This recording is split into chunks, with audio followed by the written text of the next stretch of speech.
डरावनी रातें YouTube channel पर आपका स्वागत है। भूत प्रेत पिशाच और शैतानों की रोमांचक कहानियाँ आपको इस चैनल पर सुनने को मिलती हैं। अगर आपको ऐसी ही वीडियोस देखना पसंद है तो हमारे इस चैनल को सब्सक्राइब करना न भूलें। तो हेडफोन लगा लें, कमरे की लाइट्स ऑफ कर लें, क्योंकि ये वक्त हो रहा है डरने का।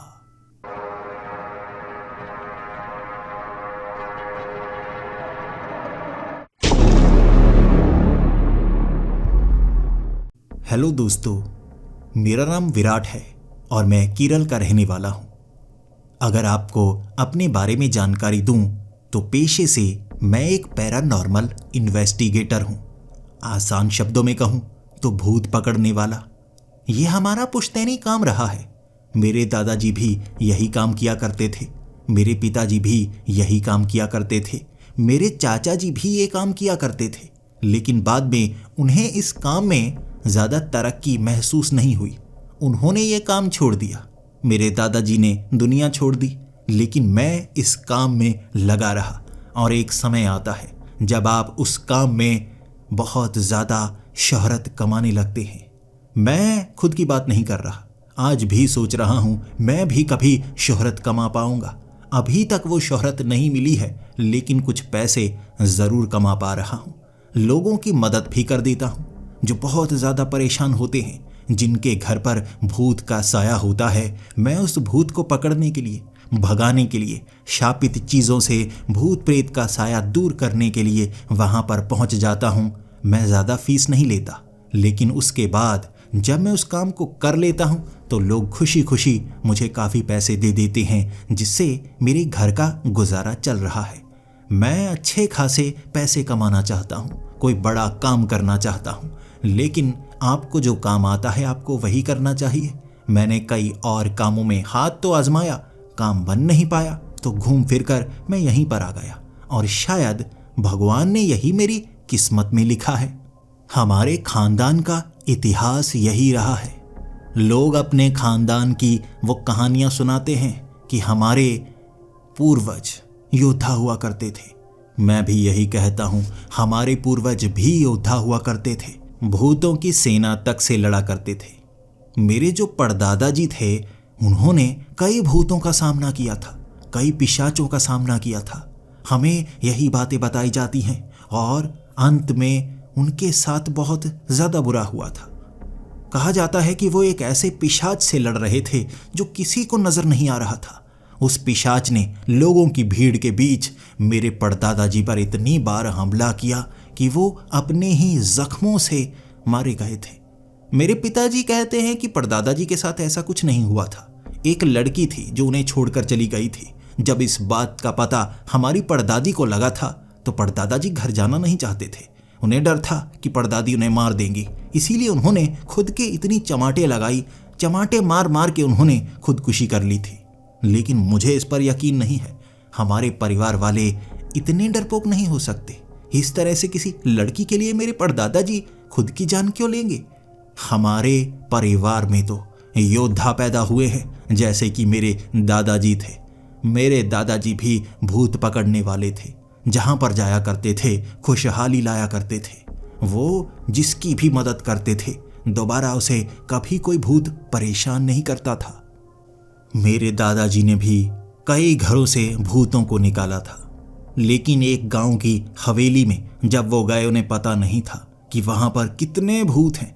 उन्होंने तो दरवाज़ा बंद कर लिया था, क्योंकि वो बिल्कुल डरते नहीं थे। उन्हें लगा था वहां जितने भूत प्रेत होंगे वो उन्हें ख़त्म कर देंगे।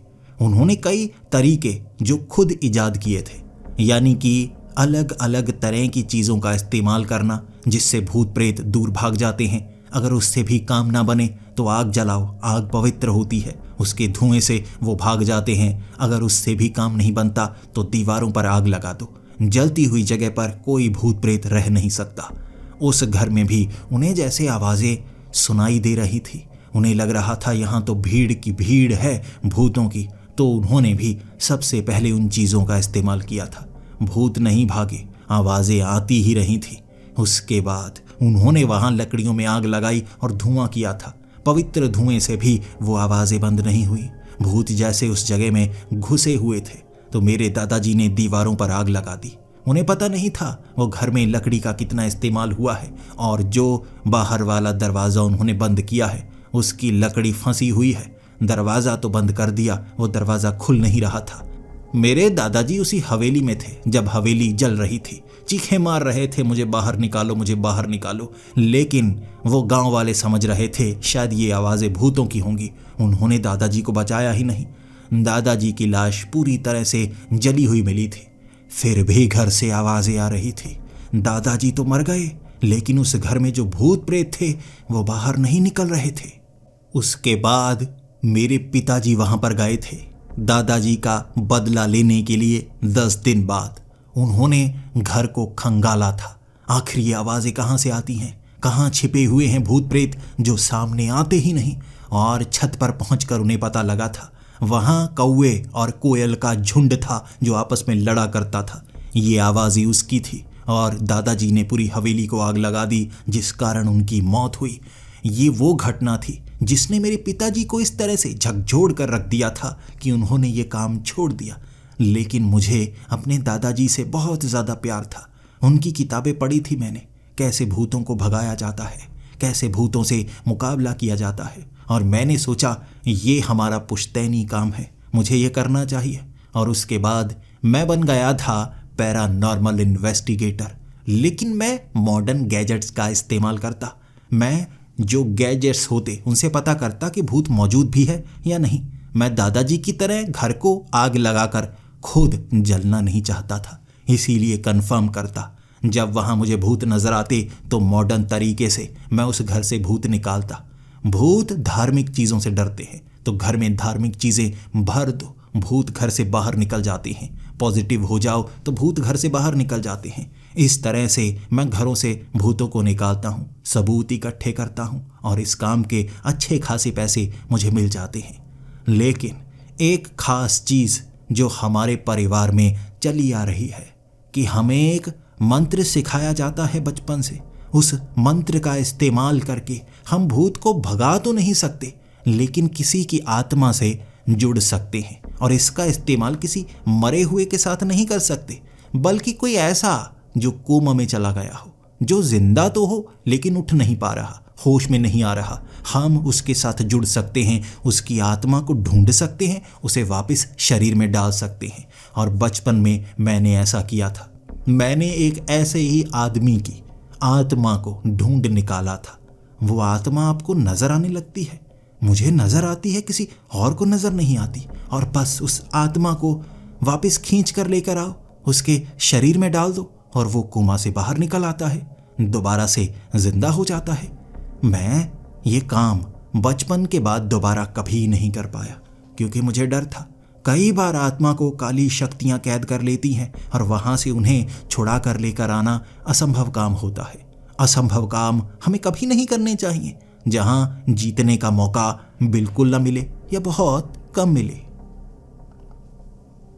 मैं कई केस सुलझा चुका था, लेकिन अंत में कहते हैं आपकी किस्मत आपको वहां पर ले जाती है जिसके लिए आप बने हुए हैं।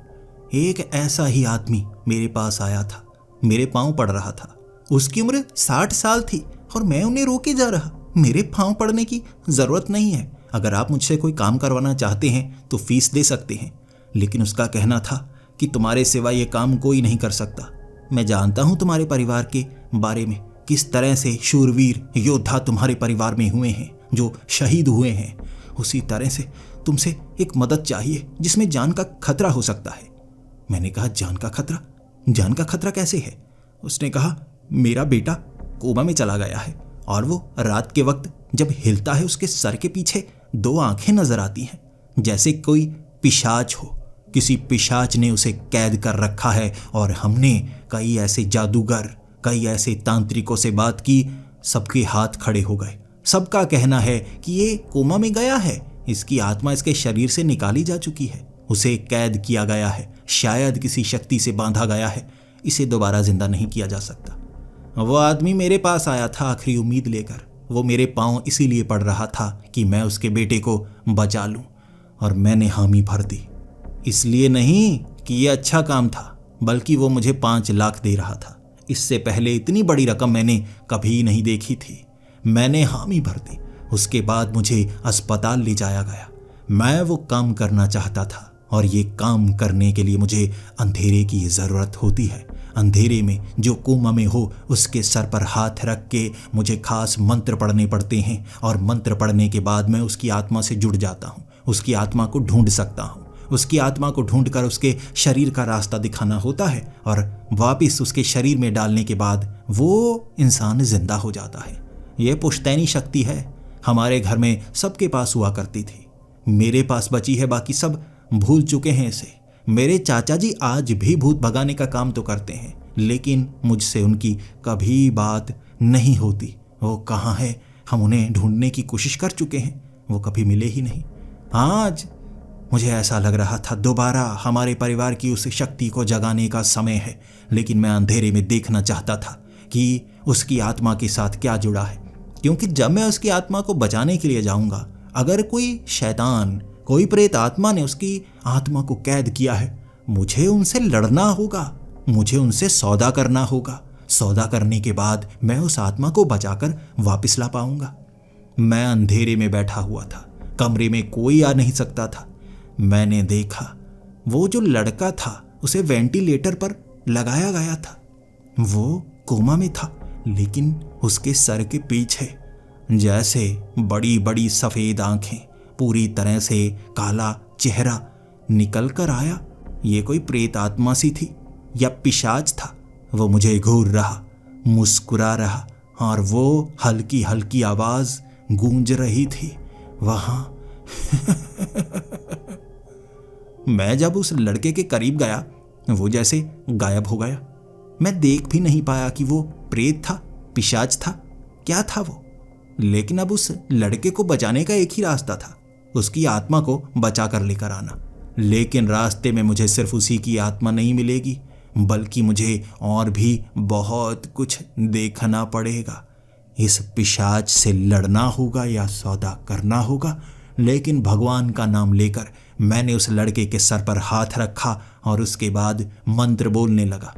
जैसे जैसे मैंने मंत्र बोले, वहाँ रोशनी मेरी आंखों के सामने चमकने लगी थी, लाल रंग की रोशनी।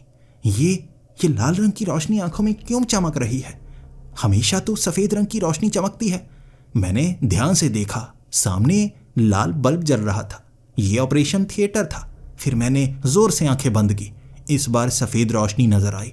मुझे लगा इस बार मैं मंत्र सही बोल पाया हूँ, लेकिन किसी कमीने ने बाहर से बटन दबाकर अंदर वाला बड़ा बल्ब जगा दिया था। मैंने गुस्से में कहा, बंद कर दो ये सब। उन्होंने पूरी लाइट बंद कर दी और उन्हें पता ही नहीं चला वेंटिलेटर भी बंद कर दिया। वो लड़का जो वेंटिलेटर पर था वो तड़पने लगा था। मैं भाग कर बाहर गया और जो लड़की बाहर खड़ी थी, मैंने सीधा उसके सर पर मुक्का मारा।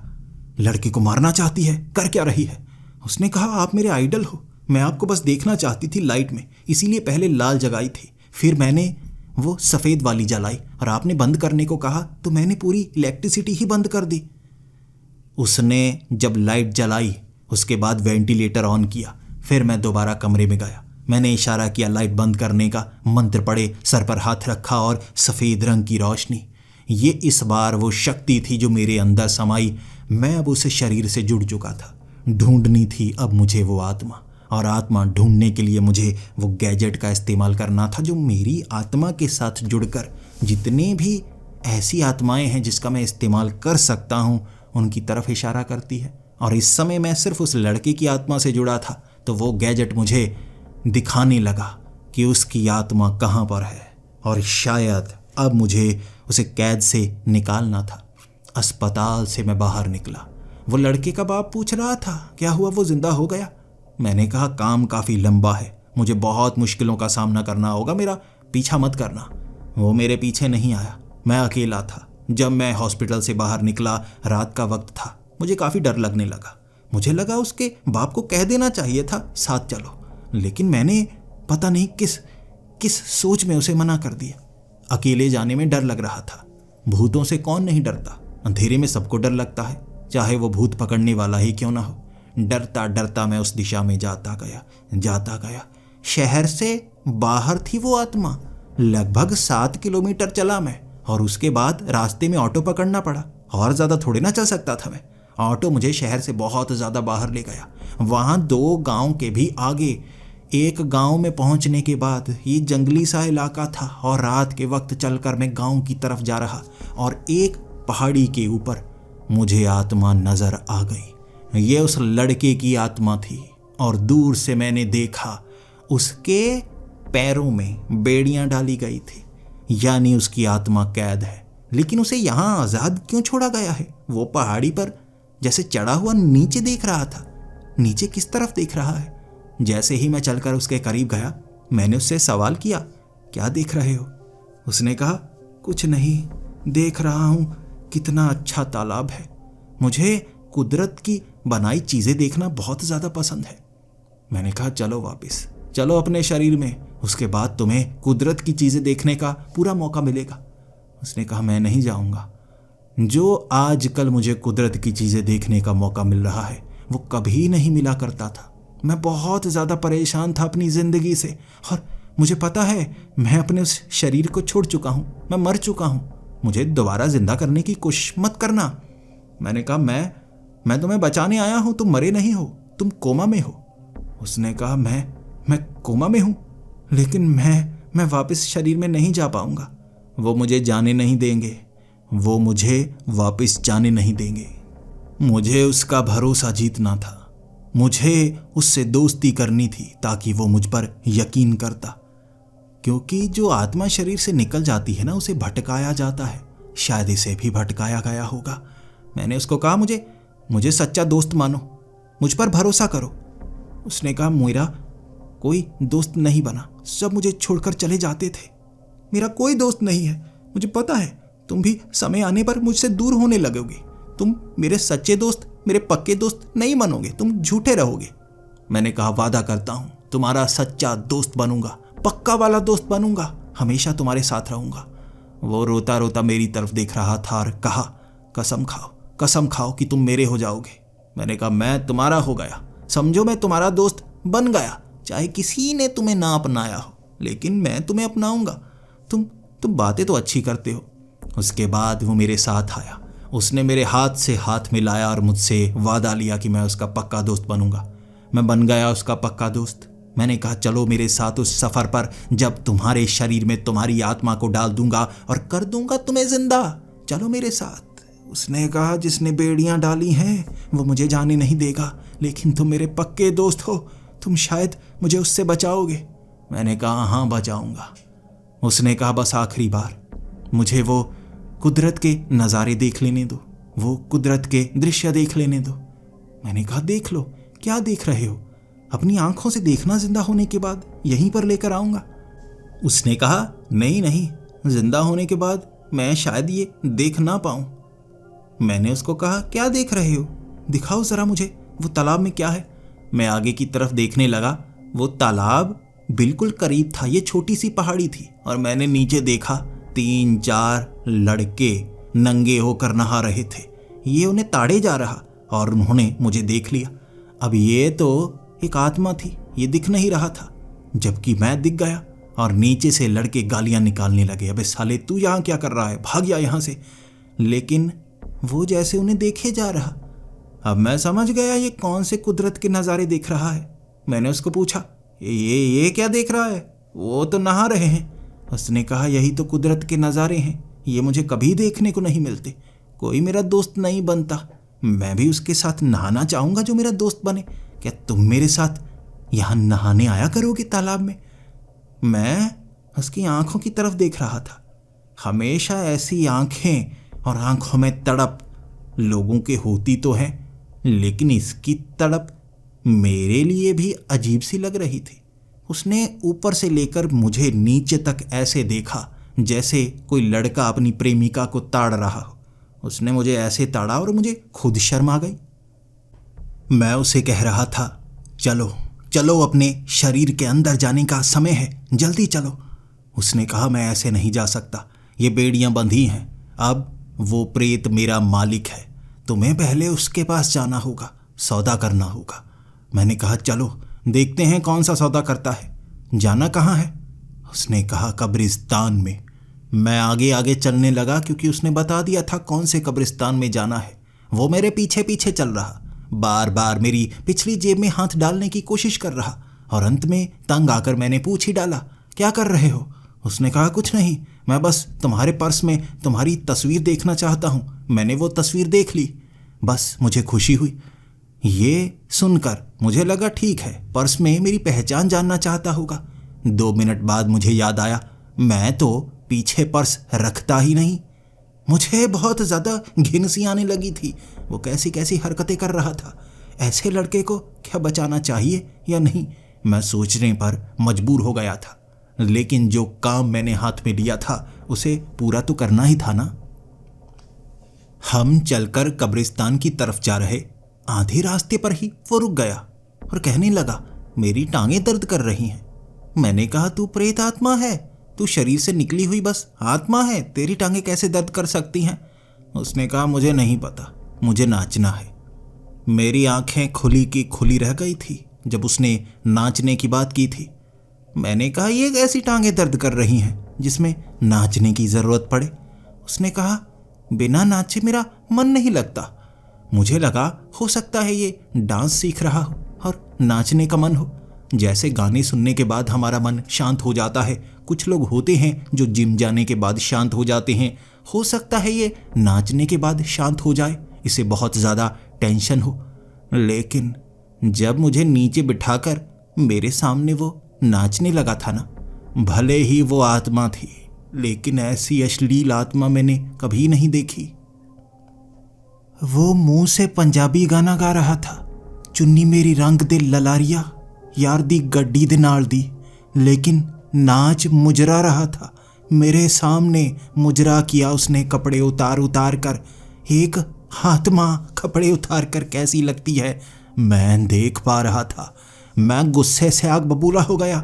तुझे मैं जिंदा नहीं करूंगा अगर ऐसी हरकतें करेगा। उसने कहा, तू मेरा पक्का यार है ना? तेरा मन बहलाने के लिए तुझे खुद नहीं पता मैं क्या क्या कर सकता हूँ। मैंने कहा, मत कर मत कर, कुछ मत कर। मैं बस कब्रिस्तान में जाऊंगा, तेरी आत्मा को आज़ाद करवाऊंगा, फिर तुझे तेरा शरीर दे दूंगा। उसके बाद तुझे जो करना है तू करना। वो थोड़ा सा मायूस हो गया, लेकिन मायूस आत्मा को ले जाया नहीं जा सकता।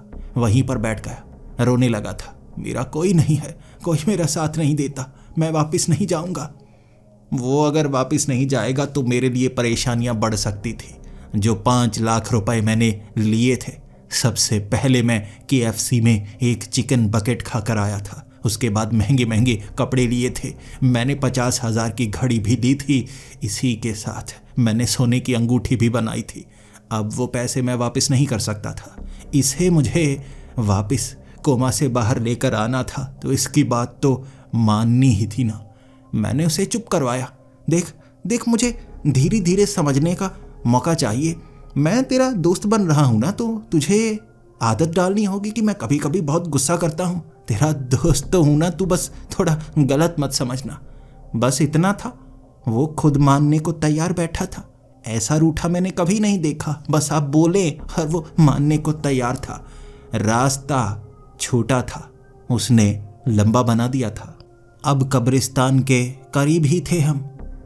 वो आगे वाला कुछ रास्ता रह गया था और तब वो सवाल पूछ पूछ कर मेरी जान खाने लगा।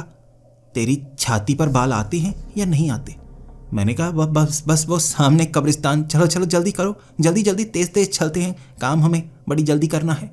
वो धीमा चल रहा और बार बार पूछ रहा, तुमने सवाल का जवाब नहीं दिया, तुम्हारी छाती पर बाल आते हैं। मैं उसके सवाल का क्या जवाब देता? अब मर्दों की छाती पर तो बाल आते ही है ना। मैंने उसको कहा, हाँ आते हैं, सबके छाती पर बाल आते हैं। उसने कहा, सबकी छाती पर नहीं आते। मैंने कहा, सबकी छाती पर? क्या हुआ, तुम्हारी छाती पर बाल नहीं आए? उसने कहा, जिस उम्र में बाल आने चाहिए थे मेरे साथ एक हादसा हो गया। मैंने कहा, क्या हादसा हो गया? उसने कहा, स्कूल में मेरा एक दोस्त था, मुझे वो बहुत अच्छा लगता था। अब क्या बताऊं कितना अच्छा लगता था। बस मैं उसे पक्का दोस्त बनाना चाहता था। उसने शर्त रखी, अगर तू सीने पर कोयले जलाकर इस तरह नाच के दिखाएगा तो वो मेरा पक्का दोस्त बन जाएगा। मैंने स्कूल में कोले अपनी छाती पर रखकर नाचने की प्रैक्टिस की थी तो छाती जल गई। दोबारा छाती पर कभी कुछ टिक नहीं पा रहा था, ना ही जली हुई छाती पर कभी बाल आए। उसकी ये बातें सुनकर मुझे गुस्सा आ रहा था। कहाँ हम आत्मा को बचाने की सोच रहे हैं और कहाँ वो छाती के बालों की बात कर रहा है। मैं उस पर गुस्सा भी नहीं दिखा सकता था। जरा सा गुस्से में बोलता वो नाराज हो जाता, जैसे लड़कियां पेड़ के पास जाकर नाराज होकर खड़ी हो जाती हैं, बात नहीं करती। वो बिल्कुल उसी तरह से पेड़ के पास जाकर चुपचाप खड़ा हो जाता। मैं उसको कहता चल, वो चलता नहीं। मुझे उसे मनाना पड़ता और मनाने के लिए प्यार से बोलना पड़ता। अब किसी लड़के को प्यार से थोड़ी ना बुलाया जाता है। हम लड़के आपस में किसी को प्यार से थोड़े ना बुलाते हैं। हम लड़के दोस्तों को कभी भी प्यार से बुलाते ही नहीं। हम हमेशा गुस्से से या गाली देकर ही बुलाते हैं। लेकिन ये कुछ अलग सा था। प्यार से बुलाने पर मानता था।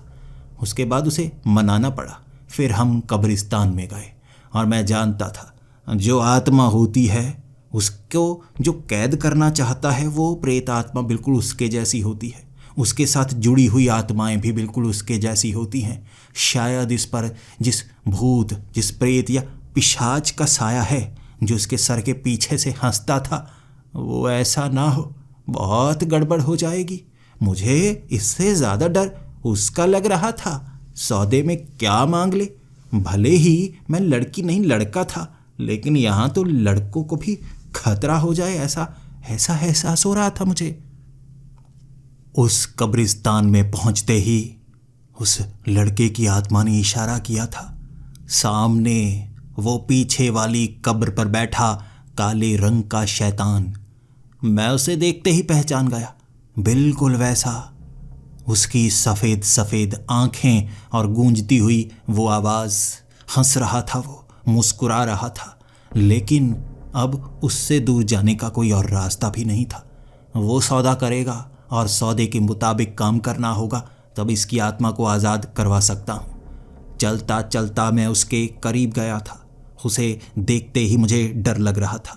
उसके बड़े तीखे तीखे नाखून लंबे लंबे से थे और उसने अपनी उंगली से इशारा करके मुझे करीब बुलाया था।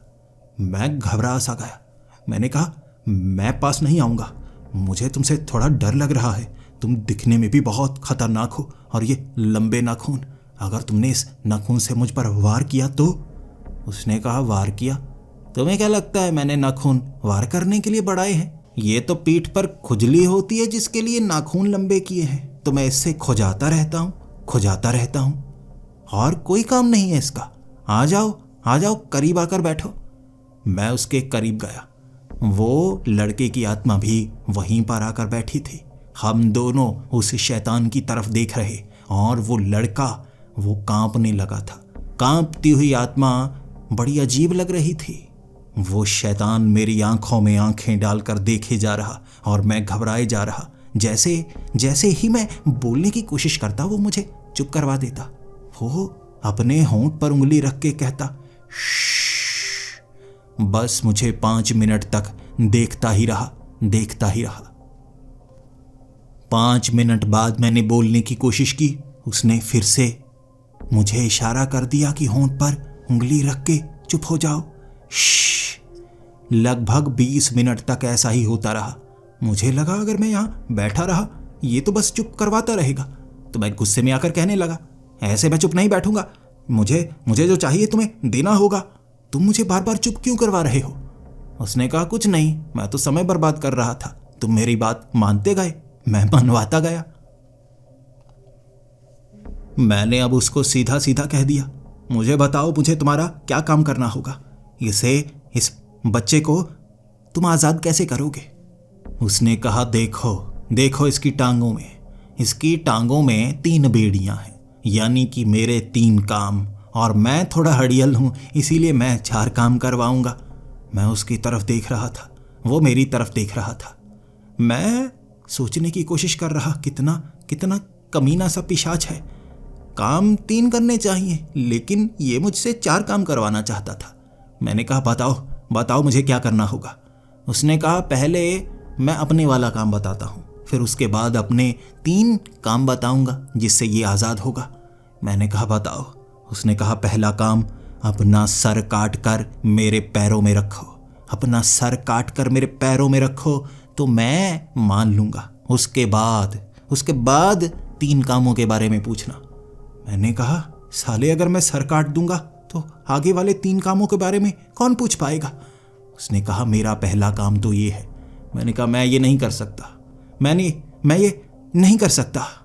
उसने कहा अच्छा नहीं कर सकते तो ठीक है, इसके बदले एक और काम करना होगा। मैं डर गया था कि उसका जो खास काम है वो इतना मुश्किल है, सर काट कर उसे देना है। शायद अब जो काम कहेगा वो उससे भी ज़्यादा मुश्किल ना हो। फिर उसने कहा वो पास वाली कब्र नज़र आ रही है। मैंने कहा हाँ नज़र आ रही है। उसने कहा नीचे देखो उसके। मैं थोड़ा डर रहा था कहीं कोई खौफनाक आत्मा तो नज़र नहीं आएगी। उसने कहा नीचे देख, वो देख, गुटके का पैकेट पड़ा है, उठा उसे। मैं डरते डरते उस गुटके के पैकेट को उठा रहा था। ये खाली था, जैसे कब्रिस्तान में किसी ने खाकर फेंका हो। उसे उठाकर मैं कांप रहा था और उसने कहा ला मेरे पास। मैं उसके पास लेकर गया। उसने वो गुटके का पैकेट पकड़ा, सूंघा और कहा हा, जिंदा होता तो खा भी सकता, मरा हुआ हूँ सिर्फ सूंघ ही सकता हूँ। वाह मज़ा आ गया, चलो हो गया मेरा पहला काम।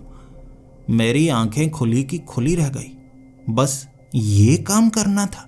उसने कहा बस यही काम करना था। अब वो वाले 3 काम जिससे ये आज़ाद होगा। 3 बेड़ियों को खोलने के लिए 3 काम, 3 जगह पर जाकर हड्डियां लेकर आनी होंगी 3 लोगों की, और उन हड्डियों को मेरे पास रखना होगा। अब कोई जिंदा है उसकी आत्मा को कैद नहीं करूंगा तो ठीक है, किसी मरे हुए को ही कैद कर लूं। 3 लोगों की हड्डियां लेकर आनी है, उन तीनों को मैं कैद करूंगा, इसकी बेड़ियों से इसे आज़ाद कर दूंगा। बोलो सौदा मंजूर है? मैंने कहा मंजूर है। ये हुई ना मर्दों वाली बात। ये गुटके वाली बात तो दिमाग में ही नहीं आ रही थी। उसके बाद हम दोनों चल पड़े थे। उसने बता दिया था कहाँ कहाँ से हड्डियाँ लेकर आनी है। पुराने गांव के कुएं के अंदर से किसी बहुत पहले हुए मरे एक गांव के पुराने कुएं के अंदर पानी में हड्डियाँ मिलेंगी मुझे एक आदमी की जो बहुत समय पहले डूबकर मर गया था। उन हड्डियों को कुएं में उतर कर लाना होगा। उसके बाद आगे के 2 काम ये बताएगा।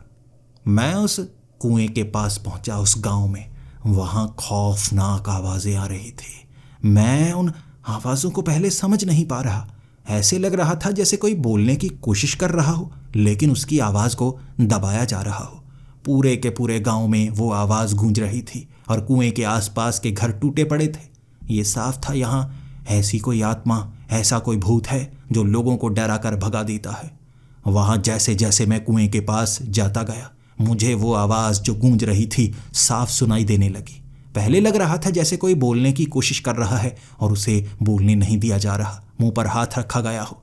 अब समझ में आ रहा था वो इसलिए बोल नहीं पा रहा है क्योंकि शायद उसने अपना मुंह पानी में गाड़ा हुआ है। बुड़बुड़ बुड़बुड़ बुड़बुड़ बुड़बुड़ बुड़बुड़ बुड़बुड़ बुड़बुड़। वहाँ से बुलबुलों की ये आवाज़ें आ रही जो कुएं के अंदर से आ रही थी। मैं बेवजह ही डरा हुआ था। जैसे ही मैंने कुएं के अंदर देखा मुझे एक ऐसी ही आत्मा साफ नजर आई। ये किसी आदमी की आत्मा थी जो पानी के बीच ऐसे बैठी हुई जैसे जकूजी में बैठा जाता है। मैंने नीचे आवाज़ लगाकर कहा देखो मैं हड्डियाँ लेने के लिए आया हूँ, तुम मुझे नुकसान मत पहुँचाना। उसने कहा कौन हो तुम, कहाँ से आए हो? मैंने कहा वो ज़रूरी नहीं है कि मैं कौन हूँ और कहाँ से आया हूँ, मेरी मजबूरी है, मुझे हड्डियाँ ले जानी ही होंगी। उसने कहा मैं कौन सा रोक रहा हूँ, लेकिन हड्डियाँ इतनी आसानी से ले जाने नहीं दूंगा। तुम्हें मेरे साथ यहाँ बैठना होगा। जैसे मैं पानी में बैठा हुआ हूँ उसी तरह से मेरे साथ बैठो, थोड़ी बात करते हैं। बहुत समय से किसी से बातें नहीं की। मैं जैसे जैसे पानी में उतरता गया, भले ही वो प्रेत आत्मा थी लेकिन बड़ी बेशर्म थी। कपड़े नहीं थे, जैसे पूरा नंगा शरीर, और पानी में बड़े आराम से जैसे मज़े ले रहा। और मैं जब पानी में उतरा, हड्डियाँ मुझे कुएं के अंदर ढूंढनी थी। पानी ज़्यादा नहीं था लेकिन मैं बार बार उसकी तरफ देखना नहीं चाहता था। और वो हंसते हुए बैठो बैठो थोड़ी देर यहाँ बातें करते हैं। अब मैं उसके साथ बैठकर कैसी बातें करता। और वो लड़के की जो आत्मा ऊपर थी वो आवाजें लगाकर कह रहा, देखो दगा मत देना, ज्यादा समय मत रुकना, इस तरह से धोखा दोगे, मुझे धोखा दोगे, जल्दी आ जाओ। मैंने पानी में नीचे गड़ी हुई हड्डियां जैसे ही निकाली, उस आदमी ने मेरा गला पकड़ लिया। मुझे पकड़कर मेरा सर पानी में डुबाए जा रहा था और मुझे सांस लेने में परेशानी हो रही। मैं तो सोच रहा था ये भी उस लड़के की तरह है, लेकिन ये चालाक निकला। इसने हरकतें कुछ और की, लेकिन किया कुछ और। मुझे मारने की कोशिश कर रहा था, जानबूझकर पानी के अंदर कुएं में खींचने की कोशिश कर रहा, और मैं बचने के लिए, सांस लेने के लिए बार बार मुंह पानी से निकालता और उस लड़के को कहता कि मेरी मदद कर, मेरी मदद कर। और वो कहता, मैं नहाता नहीं, बस नहाते हुओं को सिर्फ देख ही सकता हूँ, पानी से मुझे डर लगता है। बड़ी मुश्किल से उससे मैं बच पाया था। मेरी पीठ को छीलकर रख दिया था, लेकिन मैं हड्डी लेकर कुएं से बाहर निकला था और उस लड़के को गालियां निकाल रहा। आखिर तू भी एक आत्मा है, जरा उससे लड़ता झगड़ता, मुझे मौका तो मिलता। लेकिन वो हंसे जा रहा। वहां से तो हम बचकर निकल आए, लेकिन उस पिशाच के पास पहुंचते ही उसका चेहरा उतरा हुआ। उसे लग रहा था मैं ये काम कर नहीं पाऊंगा, लेकिन मैंने ये काम कर दिया। अब 2 और जगह से हड्डियां लेकर आनी थी, लेकिन मैंने उससे पूछा, वहां कोई ऐसा मर्द तो नहीं, कोई ऐसा आदमी तो नहीं जो बैठा हो बेवकूफ़ बनाने के लिए और मुझे नोच नोच कर मार डाले। उसने कहा, नहीं, वहाँ कोई लड़का नहीं है, एक ऐसी ही चुड़ैल है, चुड़ैल, वो बड़ी खतरनाक है, तुम्हें हड्डियाँ वहाँ से लेकर आनी ही होंगी। ये बात सुनकर मुझे और ज़्यादा डर लगने लगा। आखिर एक प्रेत से लड़ा जा सकता है, क्या चुड़ैल से भी लड़ा जा सकता है? चुड़ैल वो हड्डियाँ देगी, यकीनन ये उसी की हड्डियाँ होंगी। अब मुझे वो हड्डियाँ लेकर आनी ही होंगी। वो लड़का मेरे साथ साथ 3 किलोमीटर चलकर हम ऐसे ही जंगली इलाके में गए। पुराना टूटा हुआ झोंपड़ा, और झोंपड़े के बीच बैठी हुई एक ऐसी ही काले कपड़ों में औरत, और साफ था जहाँ वो बैठी है उसके नीचे खोदने पर हमें वो हड्डियाँ मिलेंगी। फावड़ा तो हम साथ लेकर आए थे, लेकिन उस चुड़ैल का सामना कैसे करेंगे ये हमें पता नहीं था। जैसे ही झोंपड़े के पास हमारे पैर की आवाज़ आई, वो चुड़ैल जैसे गुस्से में आ गई। गुस्सा इसलिए नहीं था यहाँ कोई आया है, गुस्सा इसलिए था कोई मर्द यहाँ पर आया है। उसे जैसे मर्दों से बहुत ज़्यादा चिढ़ थी, शायद ज़िंदगी में कुछ उसके साथ बहुत बुरा हुआ होगा। मुझे देखते ही कहने लगी, मर्द ज़ात यहाँ पर आई है, मैं जिंदा नहीं छोड़ूंगी। तू तो अभी जिंदा है, शरीर के साथ है, लेकिन ये क्या, ना मरी हुई आत्मा। कोई बात नहीं, दोनों को नोचूंगी, दोनों को नोच नोच कर मारूंगी। वो हम पर हमला करने के लिए जैसे ही आई, वो लड़का कहने लगा, हाँ, मुझे मर्दों में मत गिनो, मुझे मर्दों में मत गिनो। वो चुड़ैल भी हैरान थी, ऊपर से नीचे तक देखकर कहने लगी, तो किसमें गिनूं, जो हो वही रहोगी ना।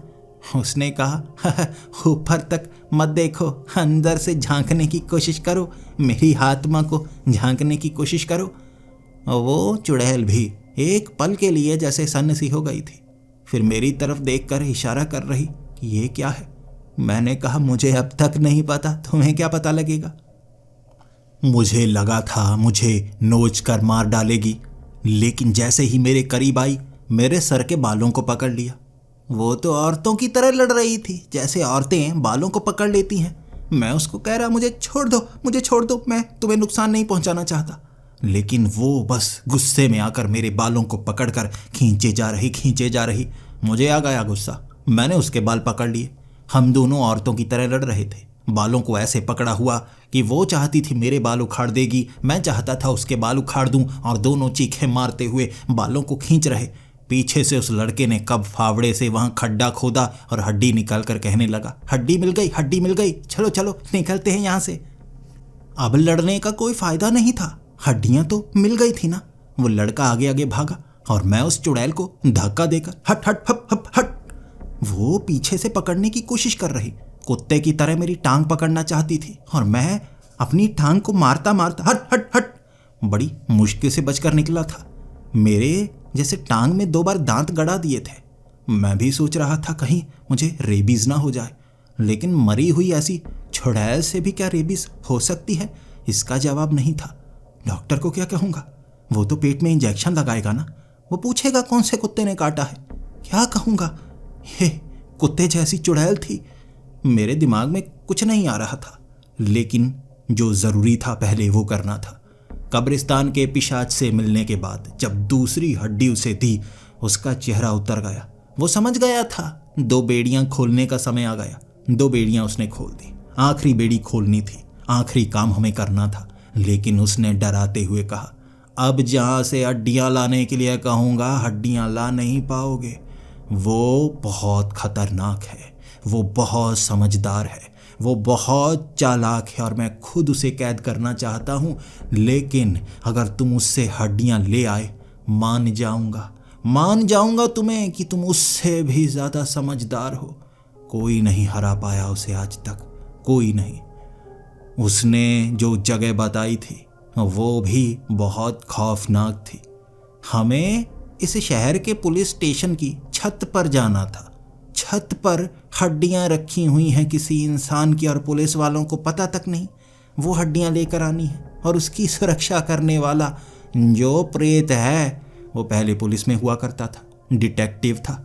अब एक डिटेक्टिव का दिमाग भी बड़ा तेज होता है और हड्डियां वहां से लेकर आनी है। किसी को नीचे पता लगा तो सीधा जेल में डाल देंगे। खतरा दुगना नहीं तिगना हो गया था। मैं उस लड़के के साथ पुलिस स्टेशन के बाहर था और खुशकिस्मती देखिए 3 मंजिला पुलिस स्टेशन और ऊपर जाने के लिए पीछे से एक लकड़ी की सीढ़ी लगी हुई जो कि सीधा छत की तरफ जाती है। वहां बड़ी आसानी से पहुंचा जा सकता था। एक बाहर की तरफ खड़ा हुआ कांस्टेबल जो कहीं और ही देखे जा रहा, उसके पीछे से गुजरकर हम सीढ़ी से चढ़कर छत पर पहुंच गए। और अब हमें इस बात का डर था कोई हमें देख ना ले। लाश यहाँ होगी सूखी सड़ी हुई और हड्डियां जब हम निकालेंगे कोई पकड़ ना ले, हमें सीधा जेल में डालेंगे। लेकिन वहाँ हड्डियां नहीं थी। मैं देखे जा रहा हड्डियां कहाँ होंगी, और वहाँ पर मुझे एक प्रेत आत्मा दिख गई। उसने बस लंगोट पहना हुआ था, शरीर पर जैसे तेल मला हुआ हो। वो जिंदा इंसान नहीं था, वो एक पुलिस वाले की प्रेत आत्मा थी और हाथ में डंडा लिए उसे तेल लगाए जा रहा था। उस लड़के ने भी कहा था डंडे को तेल लगा रहा है, तुम बचकर रहना, मैं तो आत्मा हूं, मेरे साथ क्या होगा। जैसे ही उसने मेरी तरफ देखा मेरा गला सूख गया था। उसकी सेहत बड़ी तगड़ी थी, हाथ में डंडा, और किसी समय वो पुलिस वाला रहा होगा। अपनी हड्डियों को आसानी से ले जाने नहीं देगा। बताया गया है ना वो डिटेक्टिव था, वो बड़े बड़े केस सुलझाता था, बहुत चालाक था।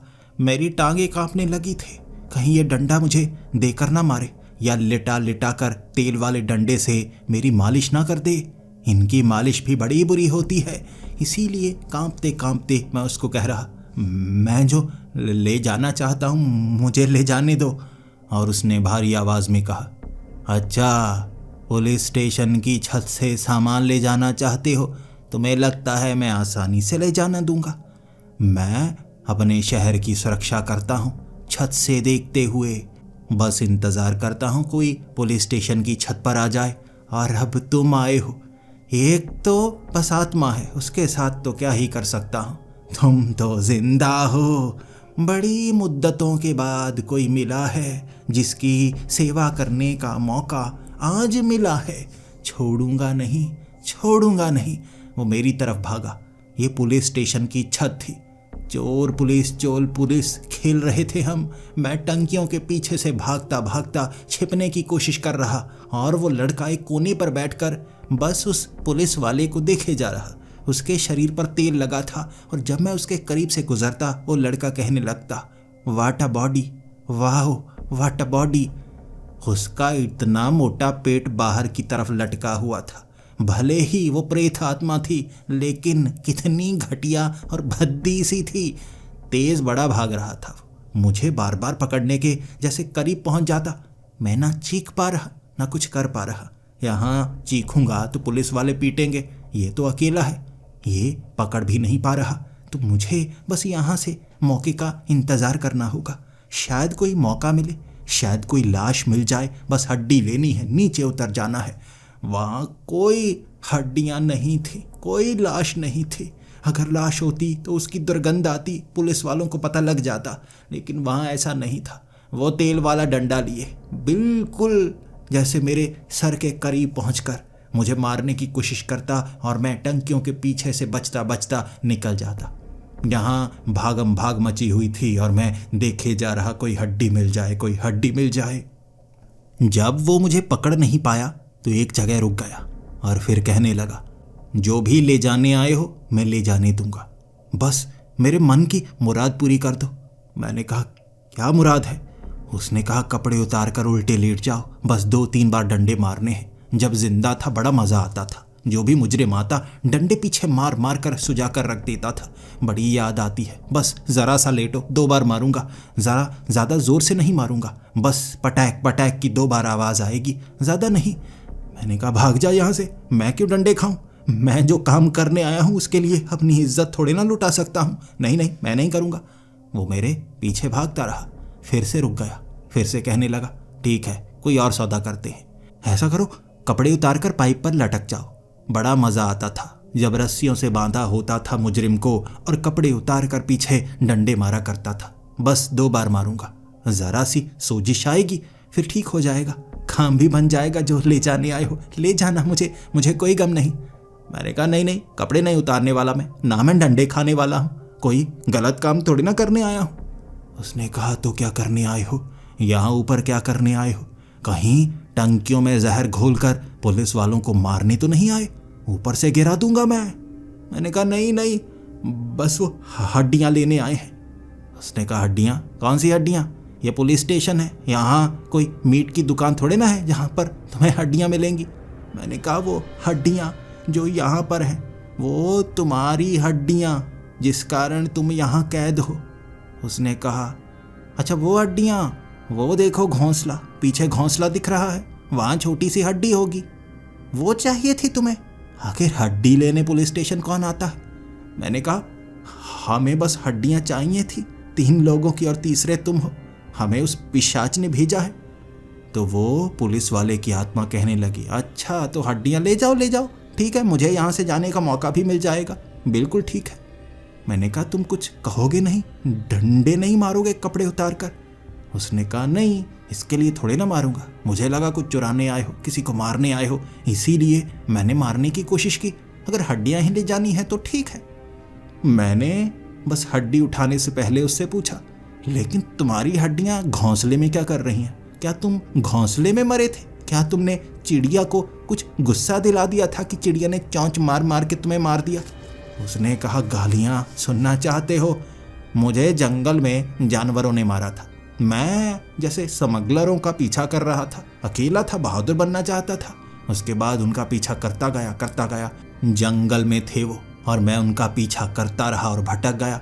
खाने को कुछ मिला नहीं तो वहीं पर मर गया। लाश वहीं सड़ती रही और एक कमीना कौआ मेरी हड्डी वहां से उठा लाया। ये कौवे हड्डियों के साथ क्या करते हैं मुझे नहीं पता, लेकिन हड्डी के साथ मेरी आत्मा जुड़ी होगी मुझे क्या पता था। मैंने कौवे के जैसे चोंच में उड़ते हुए भी खुद को महसूस किया और कमीना हड्डी लेकर भी कहाँ आया? जिस पुलिस स्टेशन में मैं था, और वहाँ हड्डी ऊपर लगा दी। अब तब से मैं कैद हूँ यहाँ पर, खुद निकलना चाहता हूँ। मुझे क्या पता था तुम हड्डी लेने आए हो और मुझे यहाँ से आज़ाद करवा दोगे। मैंने चुपचाप हड्डी ली और हम दोनों सीढ़ियाँ उतर कर नीचे आ गए। हैरान था मैं, वो पिशाच सच में कमीना था। जब वो कह रहा था सबसे आसान काम होगा, तब उसने उस कुएं में भेज दिया था नंगे प्रेत के पास, और अब कह रहा था बहुत चालाक है। उसके बाद बिल्कुल आसान काम निकला। मुझे उस पर बहुत ज़्यादा गुस्सा आ रहा था, लेकिन हड्डी देकर बेड़ी खुलवाऊंगा और इस लड़के को आज़ाद कर दूंगा। मैंने उसे हड्डी दी थी और उसने उन हड्डियों से तीनों लोगों को अपना कैदी बना लिया। वो तीनों खुश थे वहाँ कब्रिस्तान में आकर। उसके बाद वो पिशाच ने आखिरी बेड़ी खोली और उस लड़के की आत्मा आज़ाद थी। हम अब आ रहे थे अस्पताल की तरफ। मैं उसकी आत्मा को उसके शरीर में डालना चाहता था और वो बार बार कह रहा, मुझे छोड़कर तो नहीं जाओगे, दोस्त बने रहोगे ना। मैंने कहा, साले आज रात बहुत दुख सहा है मैंने, और बात मत कर, चुप करके चलता जा मेरे साथ। वो नाराज हो गया। फिर से मुझे मनाना पड़ा, इस बार गाने गा गा कर। लड़ते झगड़ते गुस्सा करते किसी तरह उसकी आत्मा को उसके शरीर में डाल पाया और वो कोमा से बाहर आ गया। उसका पिता बहुत ज़्यादा खुश था, बहुत ज़्यादा खुश। एक पिता की खुशी मैं देख पा रहा था। उसके बाद जब उसे वेंटिलेटर से उतारा गया, मैं वो 2 दिन वहीं पर था। वो कंफर्म करना चाहता था कि मैंने वो काम किया या नहीं किया। उसका बेटा सही सलामत था। उसने मुझे गले से लगाया, मेरी गाल पर चुम्मा किया। मैं कहने लगा, साले उसके बाद होंठों पर चुम्मा मत कर देना। वो रुक गया। उसके बाद उसके पिता ने मुझे भी अपने घर बुलाया था उसके साथ। जैसे ही वो अपने बेटे को लेकर घर पहुंचा, उसने हाथ में बैट पकड़ा और अपने लड़के के सर पर बैट मारने लगा, पीठ पर बैट मारने लगा। मैंने कहा, क्या हुआ सर? हाँ, अभी तो वो ठीक होके आया है, आप ये क्या कर रहे हैं? उसने कहा, ये कोमा में था। इसने इज्जत को इतना उछाला है, मेरी इज्जत को इतना उछाला है, मैं इसे जिंदा करके दोबारा अपने हाथों से मारना चाहता था। इसने, इस कमीने बेटे ने मेरी इज्जत को उछाला है। मेरे सामने बैट मार मार के उसे मार देना चाहता था, लेकिन मैंने उस लड़के को बचाया, उसे वहाँ से भागने में मदद की। और उसने कहा, कभी अलविदा मत कहना, मैं तुमसे मिलता रहूँगा। और तब उसका बाप बैट लेकर मेरे पीछे पड़ गया था कि तू भी बिल्कुल वैसा ही है। मैं कैसे समझाता, मैं वैसा नहीं हूँ। मैंने उसे भगा तो दिया था, मैंने अपना काम भी कर दिया था। मुझे क्या पता उस दिन वो सड़क पर भागेगा। मैंने उसे भागने को कहा था घर से दूर, लेकिन वो बस भागता ही रहा, सड़क के बीच में भागता रहा और ट्रक के नीचे आकर मर गया। मुझे दुख भी था, खुशी भी थी। मुझे ये नहीं पता था दुख किस बात का है, ये भी नहीं पता था खुशी किस बात की है। बार बार मुस्कुराता, उसे याद करके दुख होता, लेकिन मेरी खुशी उड़ गई जब उसकी वो प्रेत आत्मा मेरे घर आई थी और वो कह रहा, मैं आ गया मेरे दोस्त, मैं मिलने के लिए आ गया, अब हमेशा तुम्हारे पास रहूँगा। मैं इसके बाद क्या हुआ आपको बता नहीं सकता। ये आप बीती है एक पैरानॉर्मल इन्वेस्टिगेटर की। हमें ज़िंदगी में क्या क्या सहना पड़ता है। आपको क्या लगता है जब किसी के घर से हम किसी प्रेत आत्मा को बाहर निकाल देते हैं तो क्या वो चली जाती है? नहीं, हम सौदा करते हैं। बाद में हमें क्या क्या सहना पड़ता है वो मैं आपको नहीं बता सकता। उसे अपनी ज़िंदगी से दूर नहीं कर पाया हूँ। और आप सोच सकते हैं वो क्या क्या सोचता है, कहाँ कहाँ जाता है, ज़िंदगी नर्क बना देता है। इसीलिए प्रेत आत्माओं से ज़रा बच कर ही रहना।